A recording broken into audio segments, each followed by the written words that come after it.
इतकी विषण्णता मनामध्ये आली की ते एक दिवस भामचंद्राच्या डोंगरावरती गेले. देहूपासनं 20 मैल अंतरावर आहे. शिवजींचं तिथं सुंदर मंदिर आहे. आणि तुकाराम महाराजांनी भगवंताच्या दर्शनाच्या लालसेनं इतकी घोर तपस्या चालू केली. काही अन्न न घेता, पाणी न पिता 15 दिवस व्याकुळून भगवंताचं भजन करत राहील. की भगवंता तुमच्या दर्शनाशिवाय, तुमच्या कृपेशिवाय आता मी देह धारण करू शकत नाही. 15 दिवसानंतर तुकाराम महाराज त्यांच्या अभंगातच सांगतात की भामचंद्राच्या डोंगरी भगवंतांनी मला साक्षात दर्शन दिलं. कोणी दर्शन दिलं? भगवंतांनी साक्षात दर्शन दिलं. भगवंतांनी दर्शन दिल्यानंतर आता हे कोणी पाहिलं? तुकाराम महाराजांचा एक छोटा बंधू होता.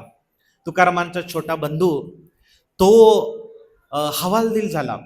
मोठा भाऊ घर सोडून निघून गेला.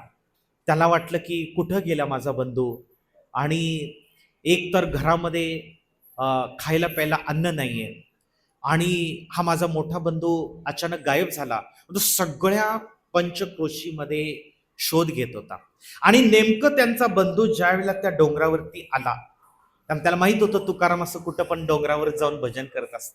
मग जसं त्या डोंगरावरती आला तो, त्याने लांबून पाहिलं की भगवान साक्षात चतुर्भुज रूपात तुकाराम महाराजांसमोर प्रकट आहेत. आणि भगवंतांनी आपल्या शुद्ध भक्ताला आलिंगन दिलेले आहे. बोलो पंढरीनाथ भगवान की जय. भगवंत साक्षात. आणि हे एका शुद्ध भक्ताच्या कृपेमुळं त्यांच्या बंधूलाही भगवंताचं दर्शन झालं. आणि भगवंतांचं दर्शन झाल्यावर तुकाराम महाराजांचं जीवन पूर्ण बदललं. ते इतकं त्यांना ध्यास लागला भगवंताच्या नामाचा, भगवंताच्या नाम गुण रूप लीला याच्यामध्ये 24 तास ते पूर्णपणे व्यस्त राहू लागले. मग त्यांना संसाराप्रती इतकी अनासक्ती आली. हालाकी त्यांना दुसरी पत्नी होती, तीन मुलं होती, पण ते रात्रंदिवस भगवंतावर विसंबून होते. कारण का त्यांना विश्वास होता या जगातल्या प्रत्येक जीवात्म्याचं पालन पोषण भगवंत करत आहे. या जगात झाडाचं पान सुद्धा भगवंताच्या इच्छेशिवाय हलू शकत नाही. असा ज्याला दृढ विश्वास असतो तो कधी स्वतःच्या पोटापाण्याची चिंता करत नाही. आता आपण त्या स्तरावर नाहीये, म्हणून आपण तसं अनुकरण करू शकत नाही. आपण आपला उद्योग व्यवसाय केला पाहिजे. पण त्या शुद्ध भक्ताचे लक्षण आपण पाहतो की हे जे तुकाराम महाराज होते त्यांना इतकं संसाराप्रती अनासक्ती, पण प्रत्येक जीवात्म्यावरती ते इतकं प्रेम करायचे. आणि रात्रंदिवस भगवंताच्या नामाचा जयघोष, भगवंताच्या नामाचं कीर्तन करायचे. एक दिवस असं झालं की त्यांना इव्हन स्वतःच्या तहान भुकीची सुद्धा चिंता किंवा परवा भान नसायचं त्यांना. कधी कधी ते एकटेच कुठेतरी भंडारा डोंगरावरती जाऊन भजन करायचे. आणि मग त्यांची जी पत्नी आहे आवली, ती काय करायची की तिला आला की भगवंताविषयी फार राग होता, पण ती पतीवर, आपल्या नवऱ्यावर फार प्रेम करायची. का तर, आणि हे तिला भगवंताची कृपा मिळवून देण्यास कारण ठरलं. भगवंतानी कुणाकुणाला दर्शन दिलं. भगवंतानी तुकारामांच्या भावाला दर्शन दिलं. भगवंतानी तुकारामांच्या बायकोला दर्शन दिलं. हालाकी त्यांचं हृदय शुद्ध नाही, तरी पण का भगवंत प्रकट झाले? कारण ते त्या भगवंतानी पाहिलं की माझ्या शुद्ध भक्ताची ते सेवा करत. हालाकी आवली जी आहे भगवंताचा द्वेष करायची, पण तुकारामांवर इतकी निस्सीम प्रेम करायची की ते जेवल्याशिवाय ती घास तोंडात तिच्या जायचा नाही. मग ती डोक्यावर टोपली घेऊन, भाजी भाकर घेऊन शोध घेत रानावनात, हा कुठं आमचा बाबा बसलेला आहे असा शोध घेत भगवंताला 4 शिव्या घालत ती उन्हातानात अनवानी पायाने 12 मैल लांब भंडारा डोंगरावर यायची. आणि मग तिथं तुकाराम महाराजांचा जिथं भजन चालू असायचं निर्जन एकांत वासामध्ये, तर तिथं तुकाराम महाराजांना प्रेमाने प्रसाद भाजी भाकर आणून खाऊ घालायचे. आणि मग त्यांनी घेतल्यावर मग स्वतः तिने, एकदा असं झालं रानावनामध्ये भर दुपारी आवली जात असताना की तिच्या पायामध्ये काटा घुसला, पायातून रक्त व्हायला लागलं, हातामध्ये पाण्याचा जो घडा होता तो खाली पडला आणि फुटून गेला. डोंगरावर पाणी तरी कुठलं, भाजी भाकर आणि पाणी सोबत सगळं घेऊन जायचं लागायचं तिला बिचारीला. आणि मग ती रडायला लागली. तिच्याही पोटात अन्नाचा कण नाही, पाणी पण संपलेलं आहे आणि पायात तर काटा घुसलेला आहे. तिने स्वतः काढण्याचा प्रयत्न केला, पण तिथं भगवंतांना दया आली. भगवंत ही अनाथांची नाथ आहेत, भक्त वत्सल आहेत. भक्त जरी पूर्णपणे भगवंतावर अवलंबून असला तरी भगवंताला आपल्या भक्ताची 24 तास काळजी राहत असते. भगवंतांनी विचार केला की माझ्या भक्तासाठी ही एवढ्या लांब अनवाणी पायाने भोजन घेऊन आलेली आहे, मी जर तिला मदत नाही केली तर या घोर जंगलात तिला कोण मदत करणार. भगवंत तिथं प्रकट झाले. भगवंत तिथं प्रकट झाले. भगवंतानी स्वतः, पण भगवंत प्रकट झाले पण ती भगवंताकडे बघायला तयार नाही. मला या काळ्याचं तोंड नाही बघायचं, मला या काळ्याचं तोंड नाही बघायचं. याने माझ्या संसार उद्ध्वस्त केला, याने माझ्या बायका, माझे जे काही मुलं आहेत त्या मुलांना कित्येक दिवस उपाशी राहावं लागले याच्यामुळे माझा जो नवरा आहे तो संसारात लक्ष देत नाही.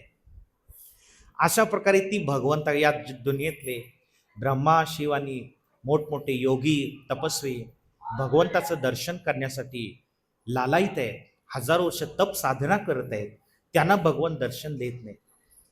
पण या अडाणी खेडूत स्त्रीच्या पुढे भगवंत प्रकट झाले पण ती बघायला तयार नाही, ती बघायला तयार नाही.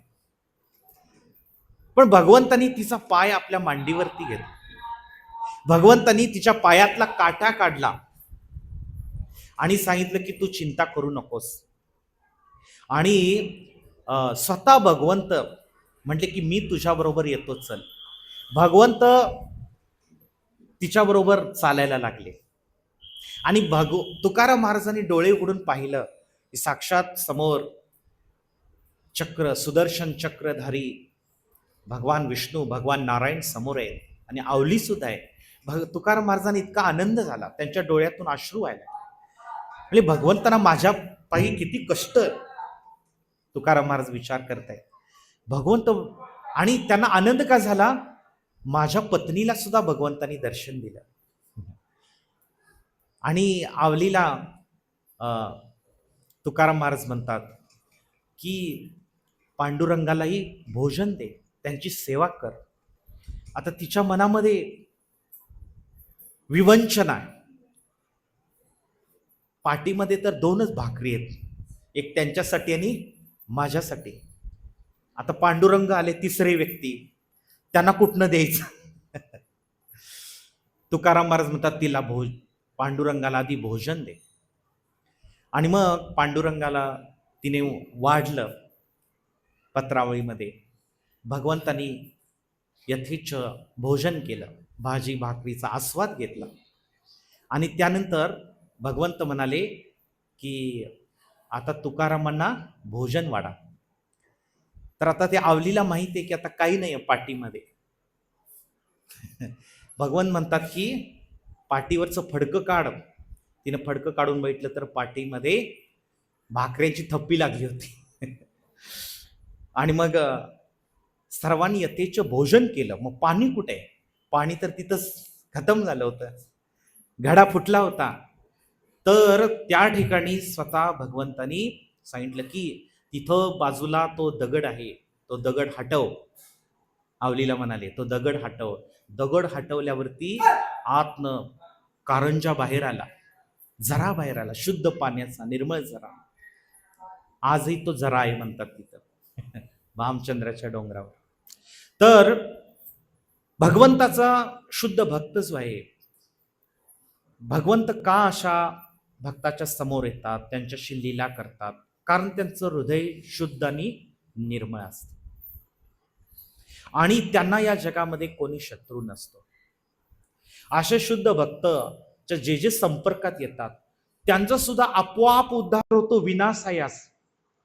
विनासायास त्यांना भगवंताची कृपा, भगवंताचं दर्शन प्राप्त होतं. म्हणून तुकाराम महाराज हे इतक्या उच्च कोटीचे वैष्णव आहेत की त्यांनी स्वतःच्या जीवनातून एक मूर्तिमान भागवत, महाभागवत भक्त कसा असतो ते दाखवून दिलेले आहे संपूर्ण जगताला.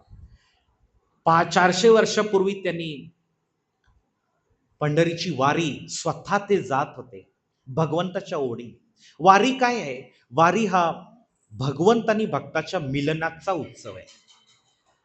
भक्ताला भगवंताची ओढ, त्याच्या दर्शनाची लालसा किती असली पाहिजे त्यासाठी वारी आहे. आणि मग एकदा असं झालं की दरवर्षी 2 वाऱ्या तुकाराम महाराज करायचे, आषाढी वारी आणि कार्तिकी वारी. आणि एकदा ते इतके आजारी पडले, तुकाराम महाराज एवढे आजारी पडले की त्यांना एक पाऊल सुद्धा चालवत नव्हतं, अंगात थंडी ताप भरून आला होता.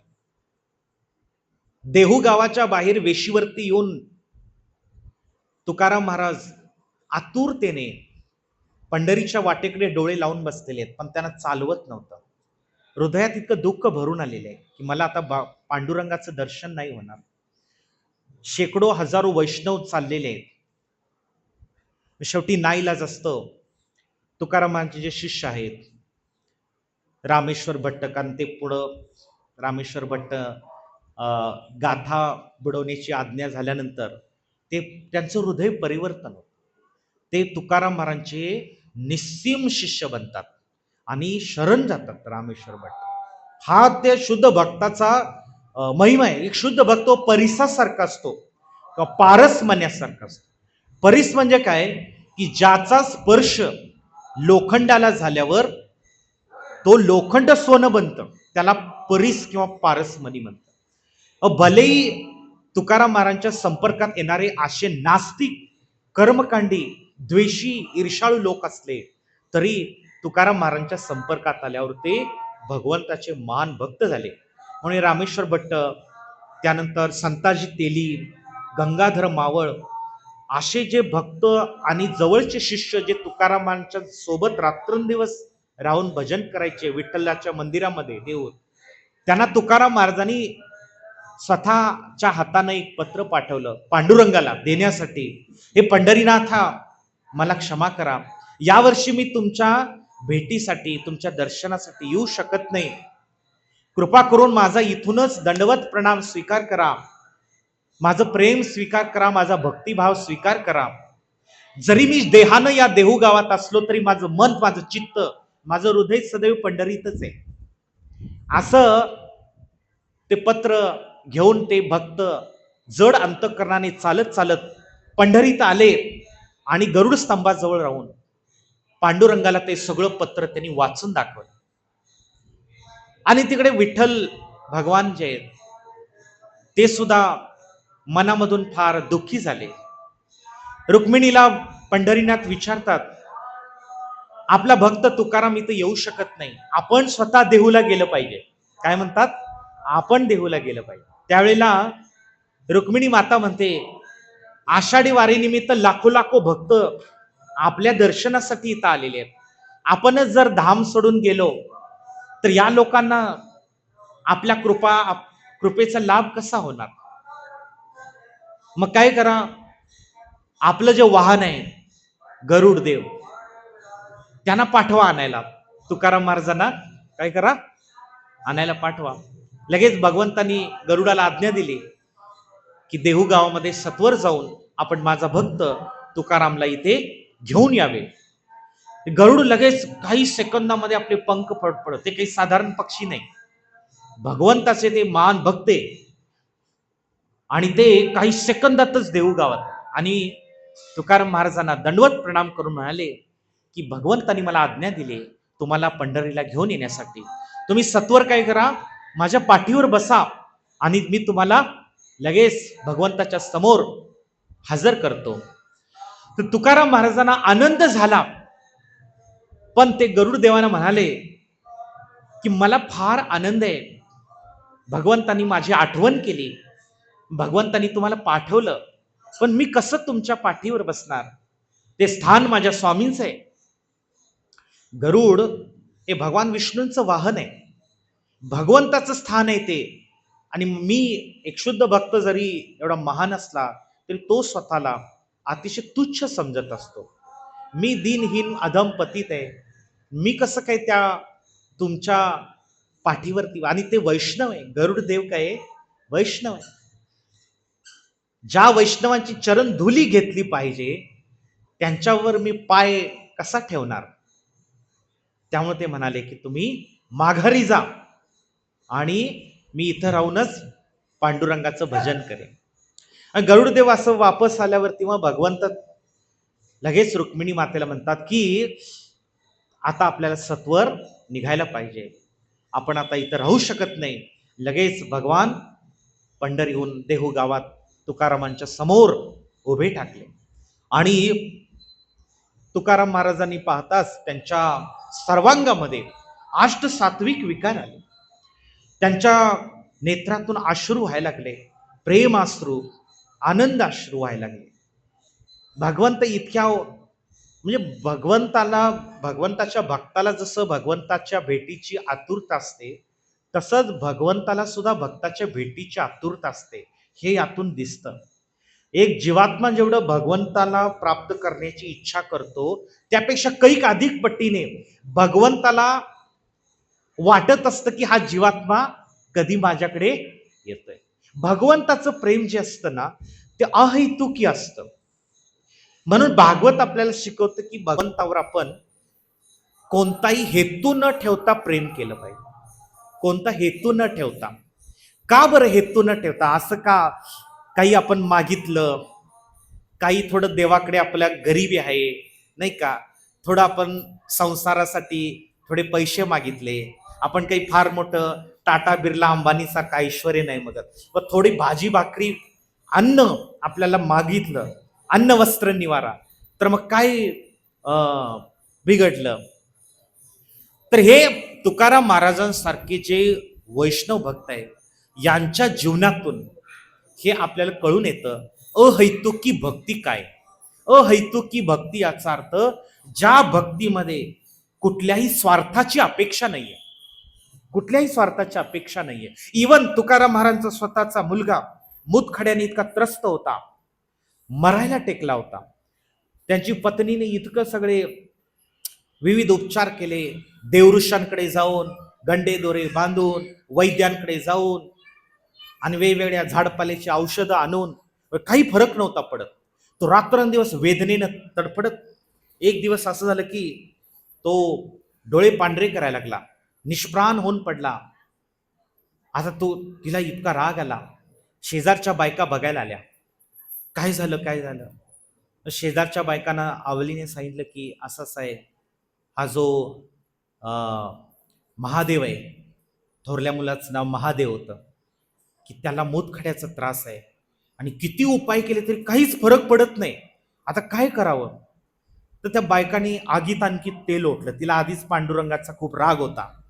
बायकांनी, बघ तुझा नवरा जेव्हापासून पांडुरंगाची भक्ती करायला लागलाय तेव्हापासून तुझ्या घरात सगळी संकट चालू आहेत. तुझा नवरा जोपर्यंत भगवंताची भक्ती करायला तसं सगळं तुझ्या घरात विनाशकारीच होत चाललेलं आहे नाही का. तसं ते नाही का भडकली, ती आवली. बरोबर आहे म्हटली, बरोबर आहे, या सगळ्या माझ्या विनाशाला, संसाराच्या बर्बादीला तो भगवंतच जबाबदार आहे, त्यालाच मी जाब विचारते. आणि तिनं त्या पोराला असो दंडाला धरून उचललं आणि हातामध्ये एक वाहन घेतली, चप्पल घेतली भगवंताला मारण्यासाठी. आणि ती त्या विठ्ठल रुक्मिणीच्या मंदिरात, ते विठ्ठल पण तुकाराम महाराजांच्या जे पूर्वज होते विश्वंभर यांच्यासाठी ते पंढरपूरहून आले होते. त्यांच्या मंदिरामध्ये, त्या मंदिरातच तुकाराम महाराज सतत रात्रभर कीर्तन करायचे. दिवसा भंडारा डोंगरावर जाऊन भजन करायचे, संध्याकाळ झाले की कीर्तन करायचे. म्हणजे जप, दिवसभर जप, रात्रभर कीर्तन. तर तुकाराम महाराज कुठेतरी एकांतात निघून गेले होते भजन करण्यासाठी. आणि आवली ते चपला घेऊन मंदिरात गेली आणि इकडं भगवंताला विवंचना लागली. भगवंत रुक्मिणी मला म्हणता, आता काय करायचं, आता करायचं काय? तुकारामांची पत्नी पायात खेटर घेऊन हातात खेटर घेऊन येते.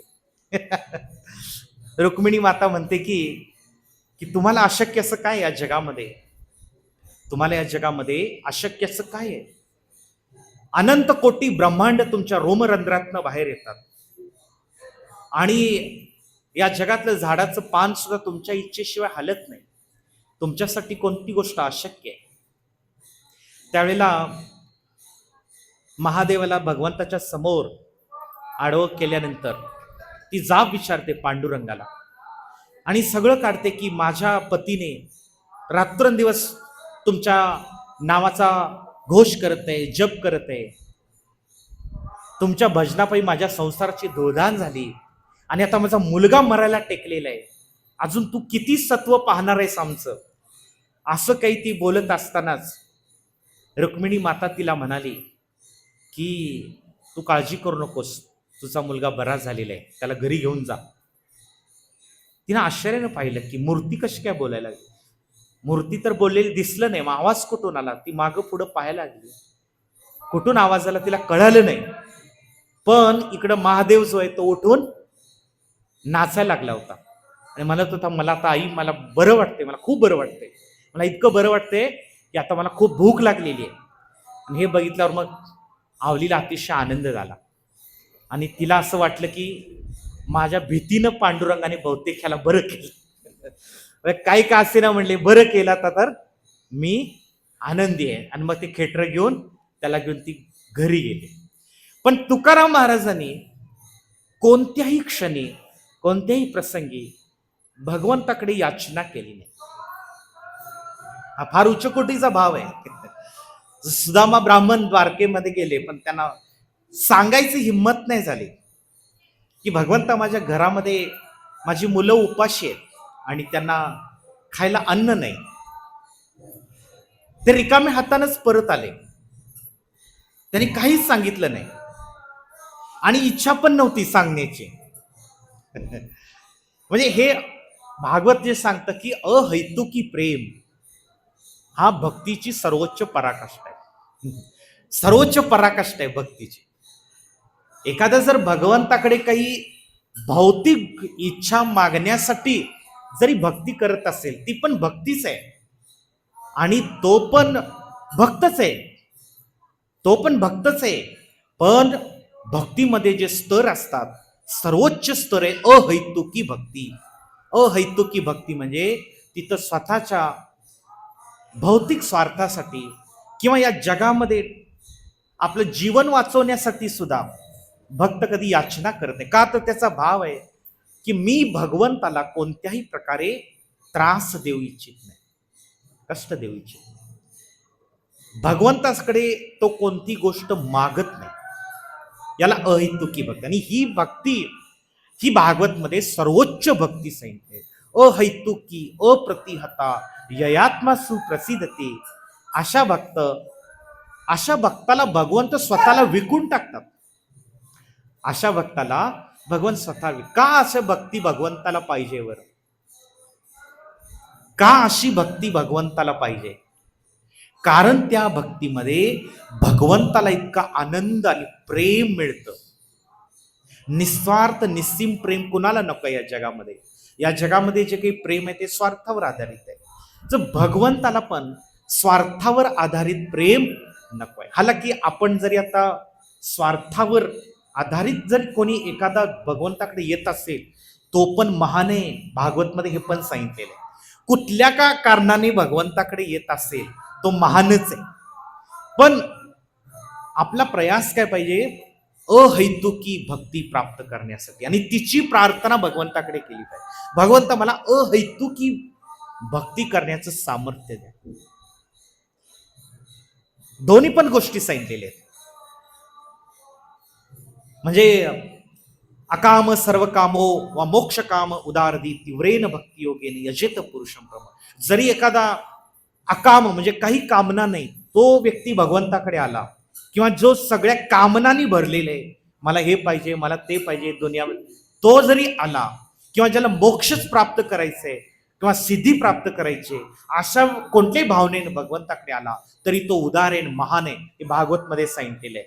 पण माणसाने त्या स्तरावर अटकून न राहता पुढं पुढे गेलं पाहिजे. म्हणजे कसं आहे, काहीच न शिकल्यापेक्षा कमीत कमी तो दुसरीला चौथीला तरी वर्गात येऊन बसलेला आहे, शाळेमध्ये येऊन बसलाय, ही पण काही कमी गोष्ट नाही. पण त्या स्तरावर अडकून न राहता पुढच्या इयत्ता गेल्या पाहिजेत, आहे का नाही? चौथीतनं पाचवीला गेलं पाहिजे, मग 10वीला 12वीला, नाही का? कारण का, जेवढा जेवढा व्यक्ती प्रगती करल तेवढा त्याला आध्यात्मिक आनंद भगवंत देतात. कारण भगवंत जीवात्म्यावर अहैतुकी प्रेम करतात. भगवंत कोण जीवात्म्याकडून अपेक्षा करतात का? भगवंत जीवात्म्याकडून काहीच अपेक्षा करत नाही. भगवंताला त्याग करून, भगवंताला नाकारून जीवात्मा जगात आलेला आहे. पण भगवंताने आपली साथ सोडल्या का? नाही. कशी काय सोडलेली नाही बरं? कोण सांगेल? भगवंतानी जीवात्म्याला साथ सोडलेली नाही या जगामध्ये सुद्धा. हा,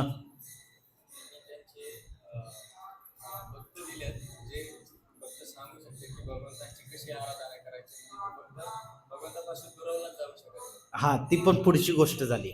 पण जे लोक भक्ती करायलाच तयार नाहीत त्यांची सुद्धा भगवान साथ सोडत नाही. त्यांच्या बाबतीत काय म्हणाल? हा, पण ते कसं? या प्रत्येक नास्तिक लोक आहेत, भगवंताला शिव्या घालणारे लोक आहेत, त्यांच्यावरही भगवंत प्रेम करतात. हे कसं सिद्ध कराल?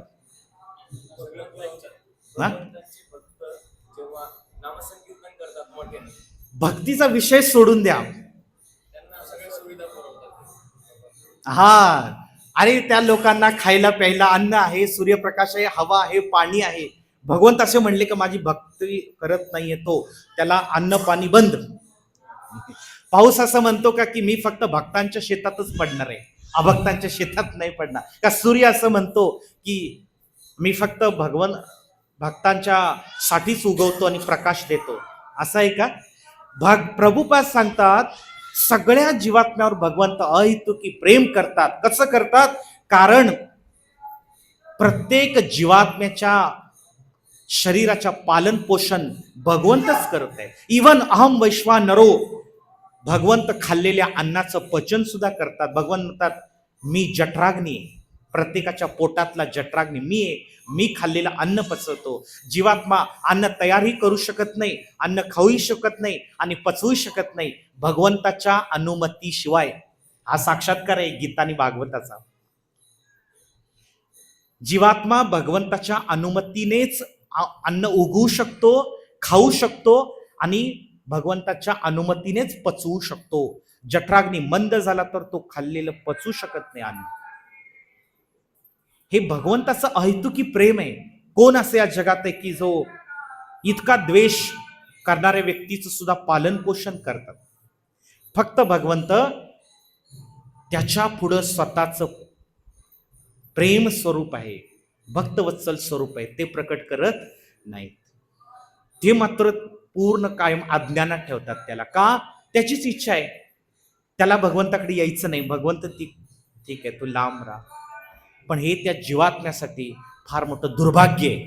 काय दुर्भाग्य आहे? भगवंताच्या भक्तीपासून वंचित होणं हे जीवात्म्यासाठी सर्वात मोठी दुर्दैव. बाकी काही दुर्दैव नाही. गरीब असणं, खायला अन्न नसणं हे दुर्दैवी गोष्ट नाही. म्हणून साधू संत जे या गोष्टी कधी मागत नाहीत, भौतिक गोष्टी. तुकाराम महाराजांच्या घरी शिवाजी महाराज एवढा मोठा नजराना घेऊन आले, पण ते काय म्हणाले? तुमचे येर वित्त धन मज मृत्यू किस्सा, ते घेऊन जा वापस. घरामध्ये अन्नाची भ्रांत आहे, पण ते काय म्हणतात? ते घेऊन जा वापस. मला ते नको आहे. जर मला खुश करायचं असेल काय करा? कंठी मिरवा तुळशी व्रत करा एकादशी, मनवा हरीचे दास हीच आमची आस, आम्ही तेने सुखी मना विठ्ठल विठ्ठल मुखी. आम्ही कधी सुखी हो? तुम्ही मुखाने काय म्हणा? विठ्ठल विठ्ठल. तुम्ही तुळशी माळ घाला, एकादशी व्रत करा, वैष्णव व्हा, हरीचे दास व्हा, मला फार आनंद होईल. मला काय होईल? आनंद होईल. हे तुम्ही सोनं नाणं देऊन मला खुश करू शकत नाही. म्हणून हा भाव जो आहे, सुहृद सर्व देईना, प्रत्येक जीवात्म्याचे ते सुहृद असतात, हितचिंतक असतात, आणि ते प्रत्येक क्षणी विचार करतात या जीवात्म्याला मी भक्ती कसं प्रदान या, आणि ते त्यासाठी काही खस्ता खायला पण तयार असतात. आणि ते सर्वांवर प्रेम करतात, सर्वांवर प्रेम करतात, कारण ते अहैतुकी भक्ती प्राप्त झालेली आहेत त्यांना. आणि म्हणून अशा साधू भूषणा म्हटलेलं आहे भागवत मध्ये. अशा भक्तांना हे सगळे जे सद्गुण आहेत, दिव्य गुण आहेत, आभूषण आहेत त्या वैष्णवाचं, आणि हे आभूषण म्हणजे जे दिव्य गुण आहेत आपण आपल्या हृदयामध्ये अंगीकारले पाहिजे. कारण का? आपल्याला पण साधू बनायचंय का नाही? साधू बनायचंय म्हणण्यापेक्षा शुद्ध भक्ती प्राप्त करायचे. काय प्राप्त करायचे? शुद्ध भक्ती. शुद्ध भक्ती ज्याला प्राप्त होते, ऑटोमॅटिकली त्याच्यामध्ये तितिक्षवा होतो, कारुणिका होतो, सुहृद होतो, आणि अजात शत्रू होतो. अजात शत्रू होतो. त्याचा या जगात कोणी शत्रू नाही. हालाकी बाकीचे लोक अशा संतांना सुद्धा आपला शत्रू म्हणतात. इतकंही जगत खतरनाक आहे. तात्पर्यामध्ये आपण वाचलं, येशू ख्रिस्त जे आहेत की ते सगळ्या लोकांचा उद्धार करण्यासाठी, त्यांचं पाप घेण्यासाठी आले, आणि या लोकांनी काय केलं? त्यांनाच क्रुसावरती चढवलं, हातापायात खिळे ठोकले त्यांच्या. तुकाराम महाराजांच्या जीवनात तसंच आहे. तुकाराम महाराज एकदा देहू गावामध्ये विठ्ठल रुक्मिणीच्या मंदिराला ते परिक्रमा करत असत, आणि तो मंबाजी म्हणून एक कर्मकांडी ब्राह्मण होता, त्याला फार तुकारामांची ईर्ष्या वाटायची. तो कीर्तनाला येऊन बसायचा, पण तो फार जळायचा आणि निंदा करायचा. त्याने वाट बघत होता की कसं यांना मला त्रास देता येईल. आणि तुकारामांच्या प्रदक्षिणा मार्गावरती त्याने काट्याचं झाड आणून टाकलं, आणि तुकाराम महाराजांनी पाहिलं की काट्याचं झाड आहे, तर त्यांनी हलकेच फक्त काट्याचं ते फांदी बाजूला केली मार्गावरनं, प्रदक्षिणा मार्गावर, आणि ती त्याच्या हद्दीत पडली. तर तो पाहत होता, तो इतक्या रागाने आला आणि ते काठी घेऊन तुकाराम महाराजांना बडवायला चालू केलं. आहे त्या ठिकाणी तुकाराम महाराज खाली पडले. तास 2 तास तो मारत होता. विचार करा, तास 2 तास. आणि तुकाराम महाराज हो की सो नाही केला. त्यांनी जरा सुद्धा प्रतिक्रिया नाही दिली. सगळे लोक जमा झाले. लोकांनी त्याला थांबवलं, अरे तू काय करतोयस? शेवटी तो मारून मारून थकला आणि निघून गेला घरामध्ये. मग शेवटी सगळ्या लोकांनी तुकाराम महाराजांना मंदिरात आणलं, त्यांना घरी पोचवलं, आणि मग तुकाराम महाराज भगवंतांना धन्यवाद देतात. का धन्यवाद देतात? ते म्हणतात, भगवंता की आज मला तुम्ही क्रोध येऊ दिला नाही, तुमच्या कृपेमुळे मी क्रोधावरती काय विजय प्राप्त करू शकतो. आणि दुसऱ्या दिवशी तुकाराम महाराज स्वतः त्याच्या घरी गेले आणि स्वतः त्याचे हात पाय दाबू लागले आणि म्हणाले की माझ्या स्वामींना मला मारून मारून तुमचे हात दुखले असतील. हे खरोखर आंतरिक भावनेनं बोलत होते तुकाराम महाराज. आणि म्हणाले आज तुम्ही कीर्तनालाच चला. काय म्हणाले? आज कीर्तनालाच चला. याला म्हणतात अजात शत्रव. या जगातले लोक त्यांना शत्रू समजत असले तरी ते कोणाला आपला शत्रू मानत नाही. हा फार उच्च कोटीचा भाव आहे आणि अतिशय कठीण आहे. साधक भक्तांना हे गुण अनुकरण करू शकत नाही. पण श्रील प्रभुपाद काय म्हणतात माहितीये का? आपल्यासारख्या साधकांना फार मोठी आशा देतात. एक भगवंताचा शुद्ध भक्त आणि एक भगवंताच्या आत्ता भक्ती मार्गात आलेला एक साधक, नवसाधक म्हणतात त्याला. त्याच्यात फरक काय आहे? दोघांच्यात फरक आहे. एक कच्चा आंबा आणि एक पिकलेला आंबा, तेवढाच फरक आहे. एक कच्चा आंबा असतो तो खायला गोड लागतो का? नाही. पिकलेला आंबा कसा लागतो? अतिशय गोड लागतो. एखाद्याला समजा 10-12 पिकलेले आंबे दिले तर तो खाऊन टाकेल, पण एक कच्चा आंबा जर खा म्हटलं तरी पण तो जाणार नाही. पण प्रभुपाद काय सांगतात माहितीये की कच्चा असो किंवा पिकलेला असो, शेवटी काय तो आंबा आहे. आणि आज कच्चा असलेला आंबा जर झाडाला तो चिकटून राहिला तो एक ना एक दिवस काय होणार? पिकणार, आपोआप पिकणार. फक्त त्यानं काय केलं पाहिजे? त्या झाडाला धरून राहिलं पाहिजे. त्या झाडापर्यंत तो तुटून खाली पडला काय होणार? सडून जाणार.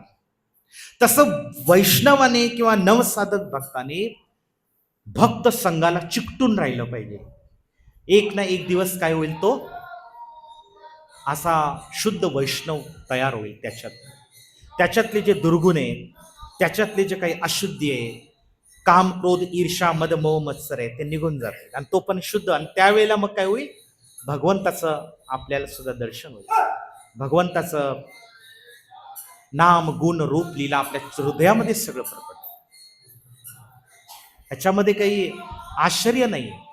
भगवंत जे आहेत ते पूर्णपणे आपल्या भक्तापुढे प्रकट व्हायला तयार आहेत. आजही या क्षणी तयार व्हायला, पण इव्हन समोर आहेत पण आपण आपल्या अशुद्ध इंद्रियांनी भगवंताला पाहू शकत नाही. हा आपला प्रॉब्लेम आहे, आपला दृष्टीदोष आहे. भगवंत याही ठिकाणी समोर आहे, आरच्या विग्रहांच्या रूपात आहे आणि हरिनाम रूपात आहे, श्रीमद भागवत रूपात आहे, भक्त संघात आहे. म्हणून हा वारीचा जो उत्सव आहे, या वारीच्या उत्सवामध्ये आपली सगळी इंद्रिय सेवेत लागतात भगवंताच्या. एरवी आपण घरामध्ये असतो तेव्हा आपलं मन, आपली इंद्रिय इथं दुनियादारीच्या कामामध्ये व्यस्त असतात. पण जे भक्त वारीला जातात त्यांना विचारा, त्यांच्या मनामध्ये सतत 24 तास भगवंताच्या वैष्णवांचा संघ, हरिनाम कीर्तन, हरिकथा याचा सतत संघ होत असल्यामुळं दुनियादारीचे विषय मनामध्ये येत नाही. डोळ्यांनी ते भगवंताचं रूप पाहत असतात. जसं भागवतामध्ये म्हणले, सवयी मन कृष्ण पदार विंदयो वचांसी वैकुंठ गुणानुवर्णने. डोळ्यांनी भगवंताचं रूप, कानाने भगवंताची कथा किंवा कीर्तन आणि मनाने भगवंताचं चिंतन, हाताने भगवंतांच्या वैष्णवांची सेवा आणि पायाने भगवंताच्या धामापर्यंत चालत आले. पाऊले चालती पंढरीची वाट, सुखी संसाराची सोडून या गाठ.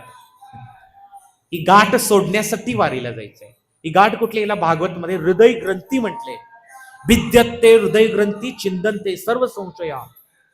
ही हृदय ग्रंथी जे भौतिक आसक्तीची गाठ आहे आणि ती गाठ सोडण्यासाठी आपल्याला पुन्हा पुन्हा पुन्हा पुन्हा वारीला गेलं पाहिजे, धामाला गेलं पाहिजे, यात्रेला गेलं पाहिजे. का? तर त्यामध्ये जो वैष्णवांचा संघ मिळतो, त्यातून जे भगवंताची आसक्ती जडते, ती आसक्ती आपली गाठ हळूहळू काय करते? सोडून टाकते, तोडून टाकते. म्हणून तुकाराम महाराजांनी ही जी वारी 400 वर्षापूर्वी चालू केली.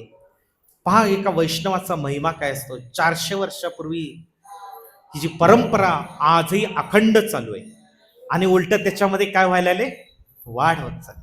एकही वर्ष त्याच्यामध्ये कधी खंड पडला नाही. हे भगवंताच्या भक्ताची महिमा आहे, शुद्ध भक्ताची महिमा आहे. कारण भागवताच्या 10व्या स्कंदात म्हणलेल्या वसुदेवानी एक शुद्ध भक्तो आपल्या मागे अशी एक पद्धती सोडून जातो की ज्या पद्धतीचं अनुसरण करून इतर सामान्य लोक सुद्धा भगवंताच्या भक्तीची, त्यांच्या धामाची प्राप्ती करू शकतात. श्रील प्रभुपादांसारखे आचार्य, तुकाराम महाराज सारखे आचार्य, ते अशी पद्धती जे सोडून जातात माग इतर लोकांसाठी. इतर लोक जेव्हा त्या मार्गाचा अवलंब करतात तेव्हा भगवंत त्या भक्तांचा उद्धार करतात. का? तर माझ्या शुद्ध भक्तानं परंपरा चालू केली आहे. म्हणून तो जीवात्मा शुद्ध असो किंवा नसो, जर तो प्रामाणिकपणे त्यांच्या आदेशानुसार त्यांच्या मार्गावर चालत असेल, भगवंत त्याची जबाबदारी घेतात भवसागर पार करण्याची. म्हणजे आपल्यामध्ये पात्रता नाहीये, पण अशा शुद्ध वैष्णवांनी सांगितलेल्या निर्देशानुसार आपण चालत राहिलं पाहिजे. आपण काय केलं पाहिजे? चालत राहिलं पाहिजे. हा आजच्या या सगळ्या प्रवचनाचं सार आहे. आलं का लक्षात? पण आपण त्या साधू संतांचे जे काही पद्धती आहे, त्यांनी दिलेले निर्देश आहेत, ते काळजीपूर्वक तंतोतंत पालन केले पाहिजे, आहे का नाही? त्यांनी सांगितले की तुम्ही नाम संकीर्तन तुम्ही हरिनाम संकीर्तन केलं पाहिजे, तुम्ही नियम पालन केलं पाहिजे. का असं सांगितलं की काही खा काही प्या? हा तुकाराम सांगितले मांसाहार नरकाचं द्वार आहे. मांसाहार नरकाचं द्वार आहे. नशापान अमुक तमुक किती गोष्टींबद्दल सांगितले. तर या साधू संतांचं जर खरोखर पायीक व्हायचं असेल, आपल्याला पायीक म्हणजे समजलं ना, खरोखर पायीक व्हायचं असेल, त्यांनी सांगितलेल्या मार्गावरतीच चाललं पाहिजे. मनानं काहीतरी मार्ग निर्माण आजकाल असं आहे, मनानंच आपापलं मार्ग तयार करायचं नाही का? आणि पहिलं पंढरीची दिंडी आता शिर्डीची दिंडी चालू केली लोकांनी. हे काय झालंय? साधू संतांच्या विपरीत झालं. साधू संत कुठले शिर्डीला गेले का? हा असा मूर्ख जनसमुदाय संतांच्या शिकवणीपासनं लांब गेलेले. म्हणून कलियुगामध्ये फार कटाक्षाने संतांनी सांगितलेल्या मार्गानेच जो जाईल त्याचं कलीच्या दोषापासून रक्षण होईल. आणि तर बाकी सगळे जे कपोलकल्पित मार्ग निर्माण करतायत ते भरकटलेले लोक आहेत आणि दुर्दैवी आहेत, आणि त्यांना भगवंतांचा आश्रय किंवा त्यांच्या धामाची प्राप्ती होऊ शकत नाही. हरे कृष्णा कृष्णा कृष्णा हरे हरे, हरे राम राम राम हरे.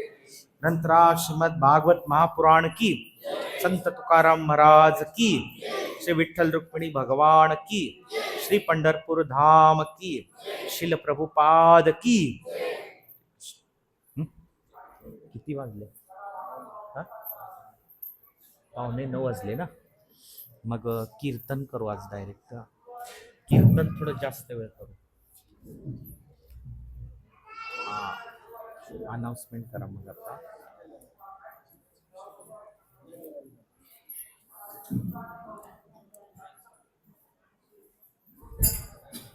हरे कृष्णा. आवाज येतोय सगळ्यांना? आज चेहरे किती खुललेत प्रभूजी. आज तुम्ही बोलू शकत नाही की बाहेरला शिवत, बाहेर जरी गेले तरी पण भगवंत आहे, आत्मा पण भगवंत आहे. तिकडे जा तिकडे जाय तिकडे आपण भगवंतच भगवंत आहे. तर खूप सुंदर असं प्रभूजींनी मार्गदर्शन केलं. शुद्ध भक्त वारकरी संप्रदायातून जे संत तुकाराम महाराज आहेत, आज त्यांच्या अखंड हरिनामाचा जो प्रताप आहे ते पंढरीची वारी आपल्याला दिसून येते. तर खूप खूप धन्यवाद प्रभूजी. तर हा खूप उपदेश केले संतांबद्दल प्रभूजींनी. तर संत तुकाराम महाराज काय सांगतात पहा, की धन्य आजी दिन संत दर्शनाचा, अनंत जन्मांचा शिर गेला, मज वाटे त्याचे आलिंगन द्यावे, कदाम सोडावे चरण त्यांचे. तर आज खूप धन्य दिवस संत तुकाराम महाराज म्हणतात की आज संतांचं दर्शन करा. असं का म्हणतात? कारण त्याचं कारण असं आहे की त्या पुढच्या अभंगात तुकाराम महाराज म्हणतात, न लगे मुक्ती आणि संपदा संत संगती सुद्धा. आता विचार करा की धन्य आज दिन संत दर्शनाचा, संतांचं दर्शन झालं म्हणून आजचा दिवस धन्य झाला. आणि मुक्ती पण नको पण संतांचं दर्शन, संतांचं संग मागितलं. तर विचार करा की ही जी वारी आहे, ती वारीला जाण्याचं महत्व काय, उद्देश काय? भक्त आणि भक्त संतांचा संग हा एकमेव उद्देश आहे. पण तुकाराम महाराज म्हणतात की मग संतांचा संग का करायचा? संतांचा संग पण करण्याचा काहीतरी उद्देश असला पाहिजे. वारीला जाण्याचा उद्देश संतांचा संग आहे, तर संतांचा संग तरी का करायचा? तर तुकाराम महाराजांनी एका भागामध्ये सांगितले पहा की संतांकडून आलेले जे उपदेश आहेत ते आपल्या जीवनामध्ये आत्मसात करणे हा संतांच्या संघाचा मेन उद्देश आहे. तर तो का करायचा? तर तुकाराम महाराजांनी सांगितले, जसं प्रभूजींनी खूप वेळा सांगितले, तुकाराम महाराज म्हणतात, काय सांगू गर्भीची यातना मज भोगिता नारायणा, मास मूत्र जाणा तुझं क्षणाक्षणा ध्यात असे. म्हणजे मी जेव्हा आईच्या गर्भात होतो तेव्हा मास मूत्रांनी मी त्या गर्भीच्या यांना सोसत होतो आणि नारायण फक्त तुलाच माहिती होतं हे. आणि मी तेव्हा वेळेस तुझं आठवण करत होतो. म्हणजे महाराजांनी भागवताचा सिद्धांत जो प्रभूजींनी सांगितला होता की गर्भामध्ये किती आत्मा असतात आणि रिक्वेस्ट करून खूप खूप विनंती करून आपण भगवंतांना इथं जन्म घेतो. भगवंत आपल्याला मग जन्म देतात की नाही इथं आल्यानंतर मी काय केले तुझी भक्ती केली. मी सांगा तसं नाही झालं पाहिजे. तर हे भागवताचे सिद्धांत तुकाराम महाराजांनी सांगितले आणि त्याच्यातूनच वारकरी संप्रदाय सगळं तिथूनच आले, भागवतामधून आले. तर इथं येण्याचा जो मेन उद्देश आहे आपला तो हाच असला पाहिजे की प्रभूजींसारख्या संतांचं इथे येणाऱ्या सगळ्या साधू संतांचं सगळ्यांचं आपल्याला काय होईल दर्शन होईल आणि त्यांनी ते जे आचरण करतात ते जे प्रभूजी सांगतात ते आपण इथून घरी घेऊन जाऊन रोज माळजप करायचं, नामस्मरण करायचं. दुसरं काय कोणतं नामस्मरण करतात आपण करावं रोज नित्य नेमाने पंढरीच्या वारी येतं बाहेर थोडं थोडं तर नामस्मरण करत चला. हाच एकमेव सार आहे. तर अशा रीतीने प्रभूजींनी खूप सुंदर अशा कथा सांगितल्या महाराजांच्या आयुष्यात घडलेल्या आहेत. तर त्यांना आपण इथं हरे कृष्ण महामंत्र म्हणून धन्यवाद देऊयात. हरे कृष्णा कृष्णा कृष्णा हरे हरे, हरे राम राम राम हरे हरे.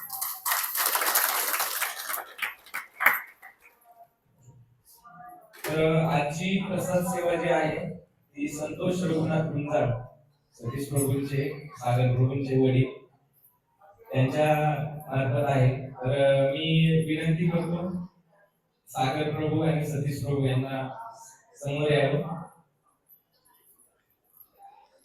आज तर त्याच रीतीने आज सतीश प्रभूंचा वाढदिवस पण आहे. तर सतीश प्रभूंना आपण सर्वांनी नंतर प्रार्थना करूया त्यांच्या आध्यात्मिक प्रगतीसाठी आणि सागर प्रभू आणि त्यांच्या परिवारासाठी पण प्रार्थना करूया की त्यांच्या आध्यात्मिक प्रगती होत राहो, भगवंताची अखंड कृपा त्यांच्यावरती राहो, त्यांच्याकडून जास्तीत जास्त सेवा करू.